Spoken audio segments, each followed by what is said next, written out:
que vous êtes en train de leur faire du mal. Et dans cette vidéo, je veux parler de l'un des gros problèmes que la diaspora africaine représente pour le développement du continent.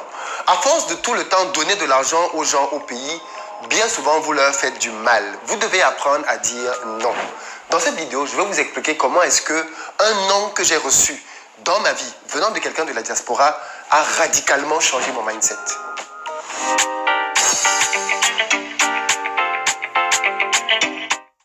Salut à toi, bienvenue sur ma chaîne, moi c'est Philippe Simo. Et si je te parle d'entrepreneuriat, d'investissement, de mindset, de business, parce que je suis convaincu que c'est avec ça qu'on va développer notre communauté. Donc si toi aussi tu veux faire partie de cette belle aventure, deux choses à faire. La première, abonne-toi à cette chaîne, active la cloche de notification, tu seras ainsi informé de l'apparition de toutes nos vidéos business comme celle-ci qui vont t'apporter du très bon contenu. Et puis deuxième, dans la barre de description, tu as un lien vers un cadeau que je t'offre. C'est un quiz sur la gestion du temps qui va te permettre de mieux gérer ton temps. Et crois-moi, si tu ne sais pas gérer ton temps, peu importe ce que tu vas entreprendre, tu auras du mal à le réussir. Il y a de cela quelques années, quand j'étais encore élève au pays, je voulais bien évidemment venir poursuivre mes études en Europe. Comme beaucoup de jeunes, je rêvais de ça. Mais j'étais confronté à un dilemme. Le financement de mes études. Qui allait pouvoir les financer? Parce qu'en fait, pour ceux qui ne le savent pas, quand on est en Afrique et qu'on veut venir étudier en Europe, il y a deux moyens de pouvoir obtenir des financements pour ces études.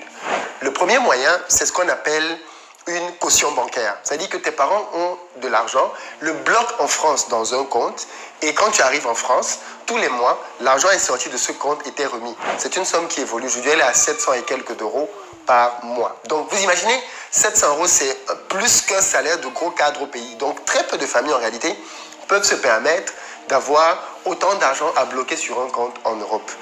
C'est aussi pour ça, d'ailleurs, que beaucoup de parents, pour envoyer leurs enfants en Europe, les envoient au prix d'énormes sacrifices. Bref, j'en parlerai dans une vidéo, parce que c'est aussi pour ça que je ne comprends pas la diaspora qui vient faire la fête en Europe. Mais bon, quoi qu'il en soit, la deuxième possibilité, c'est ce qu'on appelle une prise en charge. Et la prise en charge consiste simplement à ce que quelqu'un de ta famille, quelqu'un de proche de toi, te prenne sous son aile en Europe. Et moi, quand j'étais au pays, j'avais deux personnes en France qui pouvaient potentiellement me servir de prise en charge. Il y avait ma grande sœur, mais à cette époque-là, sa situation financière ne lui permettait pas du tout de pouvoir me prendre en charge. Et puis deuxièmement, j'avais mon oncle, le grand frère de mon père, qui lui vit en France depuis une cinquantaine d'années.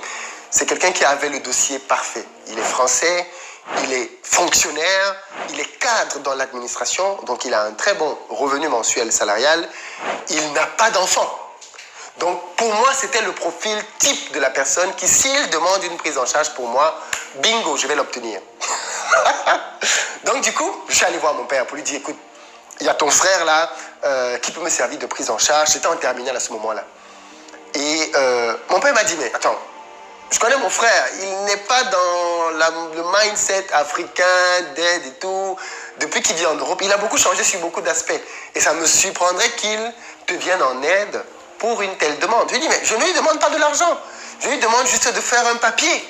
Et avec ce papier-là, je vais aller demander mon visa. Et une fois que je vais arriver en Europe, je n'aurai même pas besoin de dépendre de lui. Je vais me débrouiller, ainsi de suite. On n'a juste pas les moyens de mobiliser autant d'argent pour une demande de visa. Donc du coup, mon père me donne donc le mail de son frère, à qui j'écris. Premier contact, j'écris genre, oui, bonjour, prise de contact, je suis tel, parce que bon, je n'avais pas venir la demande tout de suite, quoi. Il me répond. Et donc, deuxième mail, boum, dans le premier mail, je lui demande comment il va, je me présente, qui je suis, ainsi de suite. Il me dit, oui, j'ai entendu parler de toi et tout, patati patata. Donc, dans le deuxième mail, donc, directement, j'attaque le sujet. Oui, voilà, je suis en terminale, mathématiques C, donc je vais probablement arriver en Europe dans les prochains mois pour la poursuite de mes études. Est-ce que tu pourrais te porter garant pour moi, s'il te plaît? Ça va vraiment m'être utile, mais ne t'inquiète pas pour la partie financière. Quand je serai en Europe, je ne vais pas dépendre de toi. J'explique tout ça dans le mail. Alors, si tu es un afro-entrepreneur et veux savoir comment Patricia, membre de mon programme, a pu générer jusqu'à... Le gars me répond quelques jours après. Oui, fiston, je crois qu'il m'appelle fiston, quelque chose comme ça. Toujours amicalement, hein, de manière sympathique. Oui, pour ce qui concerne ta demande, ça ne va pas être possible. Mais il me dit clair et net, non. Mais ce qui est bien, c'est qu'il ne me dit pas non avec un prétexte. Il ne me dit pas non parce que j'ai de la famille, parce que j'ai beaucoup de dépenses, parce que j'ai déjà quelqu'un à ma charge. Non, non, non, non, non, il ne dit pas tout ça. Il me dit la vérité. Il me dit, je ne vais pas pouvoir te prendre parce que je ne te connais pas. Jusqu'à il y a très peu de temps, tu ne savais rien de moi. Tu as débarqué dans ma vie il y a quelques jours en m'écrivant un mail et quelques jours après, tu veux que je te prenne en charge. Quelle est cette manière de penser? Quelle est cette mentalité? Ça va être un non clair pour moi. Alors attention, l'oncle dont je parle là, aujourd'hui on s'entend bien. Je n'ai pas de problème avec lui. Pour que vous compreniez bien, je ne suis pas en train de parler de quelqu'un qui a été méchant avec moi, non. Mais ce message-là, je l'ai enregistré. Jusqu'aujourd'hui, on parle de quelque chose qu'il m'a dit il y a pratiquement 15 ans. Je l'ai enregistré. D'ailleurs, quand je suis arrivé en France, il a été l'une des premières personnes que j'ai rencontrées. Et il m'a expliqué la société française, comment les choses se vont ici, ainsi de suite. Il m'a donné des codes pour comprendre la société française. Lui qui vivait déjà là-dedans depuis de nombreuses années. Mais quelques années auparavant, il m'avait dit non, je ne vais pas te prendre en charge. Alors, pas de bol pour moi, cette année-là, j'ai raté le bac. Donc la question ne se posait même plus d'aller en Europe. 2 ans plus tard, quand je vais finalement avoir mon bac, c'est plutôt ma grande sœur qui va me prendre en charge. Parce qu'entre-temps, sa situation financière s'était améliorée et elle pouvait me prendre en charge. Donc voilà comment est-ce que je vais arriver en France pour mon cursus d'études. Mais je veux parler à la diaspora aujourd'hui qui ne sait pas dire non aux gens au pays. Parce que beaucoup de gens dans la diaspora se plaignent. Et ils se plaignent de leur famille au pays, qui ponctionnent, qui demandent de l'argent. Et on dit que si tu ne donnes pas, tu es méchant. Et je vois des gens qui se tordent. Récemment, on a eu quelqu'un dans une émission en direct qui est venu nous dire qu'elle a beaucoup de mal parce qu'elle a déjà financé plusieurs choses au pays, mais elle est la cadette, elle est la benjamine. Et les gens de sa famille la méprisent. Quand elle envoie son argent, on n'en fait pas l'usage qui était prévu. Et derrière, elle ne peut pas dire grand-chose parce que sinon les gens vont se fâcher. Ouh là là, vous savez, nous-mêmes, par notre laxisme, nous laissons faire certaines choses. Les débuts d'une relation sont très importants. C'est-à-dire, il faut être vrai dans la vie. Moi, je suis le genre de personne qui, soit entre nous deux, ça va marcher, et ça va bien marcher, soit ça ne va pas marcher. Moi, je ne fais pas semblant. Il y a beaucoup trop de gens qui font semblant dans la vie. Il fait semblant de s'accommoder à toi alors qu'au fond de lui, il ne te supporte pas. Moi, je ne suis pas comme ça. Si tu es quelqu'un que je n'apprécie pas ou quelqu'un avec qui je ne vais pas passer mon temps, tu ne me verras pas et on ne se parlera pas. Il n'y a pas besoin de faire de midi à 14h, non. Il n'est pas dit que tu t'entendes bien avec tout le monde. Et pour ce qui concerne les histoires de famille, je préfère dormir en paix avec ma conscience plutôt que de me sentir esclave d'une relation. Et nous, les Africains, nous sommes esclaves émotionnellement de la famille au pays. Voilà pourquoi vous avez des parents qui abusent de ça. Tu envoies de l'argent à ton frère pour faire un projet, il mange l'argent, tu ne peux pas te plaindre parce que ta mère va dire que oh, tu es devenu méchant. Tu vas seulement me traiter de méchant, mais je n'en vois plus rien du tout. Ce n'est pas mon enfant, je n'ai aucune obligation vis-à-vis de lui. Ce n'est pas mon descendant. Il n'y a que vis-à-vis de mes enfants que j'ai des obligations, et les ascendants, les parents. Mais les frères, les cousins, les tantes, les cousines, je n'ai aucune obligation vis-à-vis de vous. Aucune. Et je pense que la diaspora gagnerait à apprendre à dire non. Le nom de mon oncle, était-il justifié ou pas? On peut philosopher dessus. Mais mettez-vous aussi à sa place. Quelqu'un que tu ne connais pas, dont tu n'as jamais entendu parler. Enfin, tu sais qu'il existe parce que c'est le fils de ton frère. Du jour au lendemain, il t'écrit pour te demander de t'engager pour lui. Qui est-ce? C'est quelqu'un, c'est un garçon sérieux. C'est qui? Tu ne sais rien de lui. Mais dans notre culture, c'est mon oncle. Attends. Même la réaction de mon père a été de dire non, ton oncle a été Dieu. Mais bon, je t'avais prévenu. Mais fondamentalement, avec les années et le recul, est-ce qu'il avait vraiment tort? Honnêtement, est-ce qu'il avait vraiment tant que ça tort? Alors attention, peut-être que bon, il est Dieu, j'en sais rien. Mais fondamentalement, de manière froide, il ne me connaît pas. Pourquoi est-ce qu'il va s'engager autant pour un inconnu? Si j'arrive en France et je fais des bêtises, ça va se retourner sur lui. Bon, tu me diras, il aurait peut-être pu appeler son frère et s'enquérir auprès de son frère de qui je suis, ainsi de suite. Mais fondamentalement, je le comprends. Avec le recul, alors sur le coup, je l'avais trouvé méchant.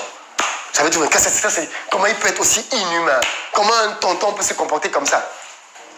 Mais avec le recul, je comprends mieux. Et je pense que la diaspora doit avoir la froideur. La froideur de dire non, je ne t'aide pas, sans avoir besoin de mentir. Sans avoir besoin de passer de midi à... tu dois pouvoir dire aux gens, je ne t'aide plus. Parce que chaque fois que je t'ai aidé, tu n'as pas utilisé cet argent pour en faire bon usage. J'ai d'autres personnes à aider, j'ai d'autres engagements dans ma vie, je réoriente simplement mes finances. Point barre. Si tu dis cette vérité aux gens, elle peut les sauver. Parce qu'elle peut les réveiller. Elle peut leur servir d'électrochoc. Mais si tu ne leur dis pas la vérité et que tu leur mens, non, c'est difficile en ce moment, en fait, tu es en train de les maintenir dans le même état mindset. Ils vont continuer de se dire, ok, quand ça va se régulariser, je vais revenir et ça va passer. Tu n'as pas coupé à la racine l'arbre pour leur dire, ne m'appelle plus pour les problèmes d'argent. Tu es assez grand. Débrouille-toi. Et je pense que la diaspora, qu'est-ce qui se passe? Eh bien, il se passe que, à force de donner l'argent aux gens, tu les maintiens dans la mentalité de pauvreté. Et ta famille va être constituée de personnes pauvres. Et ils vont passer leur temps à tendre la main, à attendre que tu leur donnes, à attendre que le Messie fasse quelque chose. Et quand le Messie ne va pas agir comme ils veulent, ils vont se fâcher, ils vont t'insulter, te cataloguer, te traiter de tous les noms, parce que tu n'as pas fait ce qu'ils voulaient. Voilà le type de famille que tu vas créer. Est-ce que c'est ce que tu veux pour ta famille? Est-ce que c'est ce que tu veux pour tes frères et sœurs? Moi, ce n'est pas ce que je veux. Même jusqu'à présent, ma famille me connaît. Tu ne peux pas me demander de l'argent. Je ne donne pas. Je ne suis pas un distributeur de billets. Je ne donne pas. Je dis ça clair et net. Ceux qui avaient encore un doute et qui entendent cette vidéo, je ne donne pas. Ne m'appelle pas pour me demander de l'argent. Je ne donne pas. Je ne suis pas un distributeur. Et je pense qu'il faut avoir cette fermeté-là. Par contre, si tu as un projet, je peux t'accompagner dedans. Si tu me démontres que tu es sérieux, il n'y a pas de problème là-dessus. Mais faire que je devienne ton distributeur automatique, que quand tu as un problème, tu prends un WhatsApp, tu écris, tu appelles, tu demandes. Nous, la diaspora, on fait du mal, on fait du tort à nos familles quand on se transforme pour elles en distributeur automatique. Que ce soit tes parents qui sont âgés, ok, je comprends. Ils n'ont plus la force pour se battre. Que ce soit quelqu'un qui est malade, ok, je comprends. Mais à part ces cas-là, valide, tu as tes deux pieds, tes deux mains, tu as 40, 50 ans. Tu vas travailler, mon ami. Tu vas travailler. Tu vas lancer un projet. Je vais t'accompagner, je vais te suivre, je vais te coacher pour que tu apprennes comment on pêche et que tu arrêtes de me demander des poissons. Et la diaspora doit responsabiliser les gens au pays en arrêtant d'envoyer de l'argent aux gens comme si c'était du poisson qu'on ramassait. Et c'est pour ça que beaucoup de gens sont prêts à traverser la Méditerranée. Parce qu'ils se disent que, mais quel est ce pays duquel chaque fois que tu as un problème d'argent, on te l'envoie? Allons nous-mêmes à la source. Mais ils ne savent pas à quel point tu galères. Ils ne savent pas à quel point tu souffres. Ils ne savent pas quel sacrifice tu fais pour pouvoir mettre cet argent de côté. Tout ce qu'ils savent, c'est qu'ils doivent demander et tu donneras. Ils connaissent très bien Matthieu 7,7. Demandez, on vous donnera. Frappez, on vous ouvrira. Ah, ça, c'est leur verset préféré. Non. Demandez, je ne donnerai pas. Frappez, je n'ouvrirai pas. Est-ce que je dis là doit choquer des gens? Mais c'est pour votre bien, les amis. Ne dépendez pas d'un oncle, d'une tante, fût-il en Europe. Ne dépendez pas de quelqu'un financièrement. Apprenez à gagner de l'argent. Apprenez à vous libérer du joug. Parce que cet oncle, cette tante, ça aussi on n'en parle pas. Mais beaucoup de personnes dans la diaspora sont devenus des petits dictateurs en Afrique. Il te dit qui tu dois épouser, qui tu ne dois pas épouser. Tu imagines, il y a des gens qui, quand ils veulent se marier, ils attendent qu'on envoie l'argent de l'Europe pour faire son mariage. Mais l'oncle là ou la tante là va te dire qui tu vas marier. C'est lui qui finance ton mariage. Mais bien sûr, quand il a fallu que l'on se marie, on a tenu à ce que personne ne nous donne de l'argent. Personne. Parce que je ne veux pas que demain quelqu'un vienne dire « Ah, c'est même moi qui ai payé ton mariage, c'est moi qui ai payé ta salle, c'est moi qui ai payé ton costume. » Non, non, non, non, non, non, non, non, non, non, non. Si tu veux, donne un cadeau. Je n'ai pas de problème avec le cadeau. Tu peux donner un cadeau, comme tout le monde. Mais venir dire que c'est toi qui vas financer mon mariage. Niet. N'ouvrez pas les portes aux gens pour qu'ils se permettent de vous dire tout et n'importe quoi demain. Parce qu'il y a des choses, qu'on a fait ça une fois pour toi. Pour la vie, tu es redevable. Parce que le gars, il va dire à tes enfants, mais c'est moi qui ai fait que votre père se marie. Sans moi, votre père ne se serait pas marié ici dehors. Tu imagines? On va dire ça à tes enfants, à tes petits-enfants, jusqu'à ce que tu meurs. Parce qu'un jour, tu as permis à quelqu'un de te faire une aide. Parce que dans ta tête, il faut que les gens t'aident. Non. Non, non et non. Même quand il a fallu aller doter ma femme, moi-même, effort personnel. Il n'y a pas de oncle, tante. Non, si tu n'es pas prêt, laisse tomber. C'est ça être un homme aussi. Et je pense que, en tant que diaspora, on doit travailler à cultiver ce mindset dans nos familles, le mindset de l'indépendance. Je suis là pour t'aider à être indépendant et pas pour que tu ne te passes pas de moi. Vous savez très bien ce que l'on dit. L'aide qui ne t'aide pas à te libérer de l'aide, et c'est Sankara qui a dit ça, ce n'est pas de l'aide. Si je te donne une aide qui fait que tu es de plus en plus dépendant de moi, je ne suis pas en train de t'aider, je suis en train de t'emprisonner. Et voilà pourquoi beaucoup de nos pays sont emprisonnés à l'Europe et à l'Occident et au FMI et à la Banque mondiale. Parce qu'on a reçu de ces gens des aides qui n'en étaient pas réellement. Libère ta famille. Ne fais pas que les gens deviennent prisonniers de toi.